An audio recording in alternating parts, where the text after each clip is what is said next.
Imagine that death isn't a wall, but just a pause button, a random system glitch that can be fixed. You close your eyes today and open them 200 years later. The world is unrecognizable, cancer is cured with a single pill, aging has been defeated, and humans have colonized Mars. You haven't aged a single day, you just woke up. Sounds like science fiction? But right now, at this very moment, more than 500 people on the planet are in a state of cold waiting. They're not dead in the traditional sense, but they're not alive either. They are passengers on an ice train trying to outsmart time. Welcome to the world of cryonics, a technology that promises you a second life for the price of an apartment, but offers zero guarantees. The main problem with death is decay.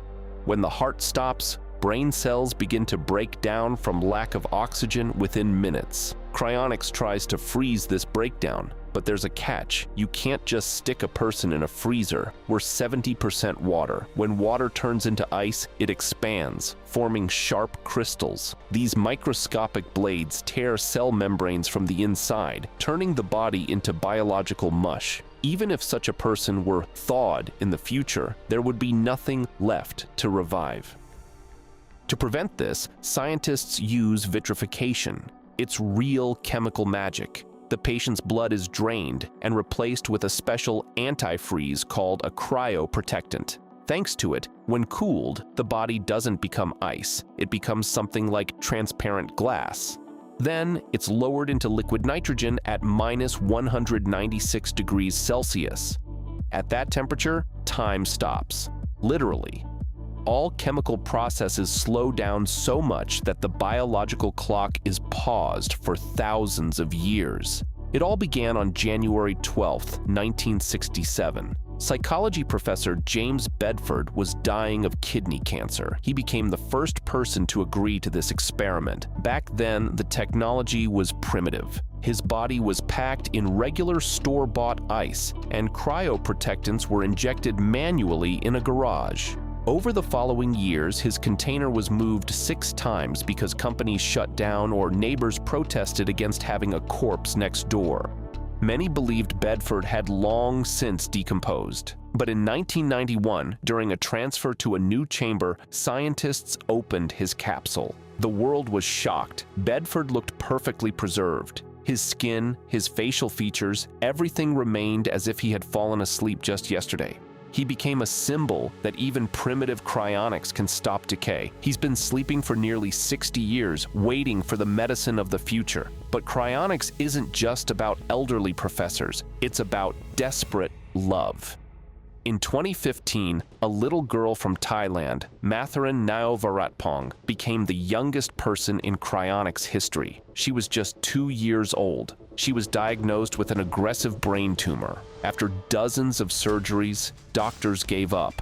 Matharan's parents, both engineer scientists, made the hardest decision of their lives. They chose not to bury their daughter, but to give her a chance. At the moment of clinical death, her brain was preserved. Her parents believe that one day medicine will not only cure cancer, but also restore organs. Matharan is now in Arizona, a small capsule among hundreds of adults, waiting for her second chance.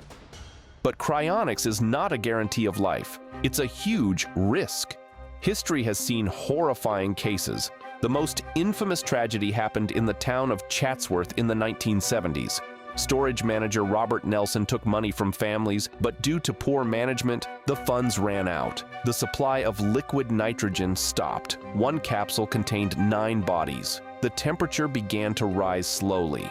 Families weren't told for weeks, while payments continued to be collected. When the facility was finally opened by police, what they saw changed the industry forever. The bodies had thawed and begun to decompose inside their capsules. It was a horror that branded cryonics for years as a death scam.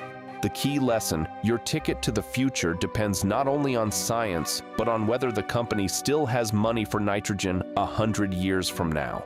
For those looking to save money, there's the neuro option, freezing only the head. The logic is simple. Your personality, memory, and character are just a network of neurons in your brain. Why preserve an old, failing body? In the future, we'll either print a new body on a 3D printer or upload your consciousness into a computer. Today, baseball legend Ted Williams is preserved this way. His head rests in a special helmet filled with liquid nitrogen. It may look like something out of a futuristic nightmare, but for supporters, it's the purest way to preserve what matters most, what makes you you. Let's say we bring them back.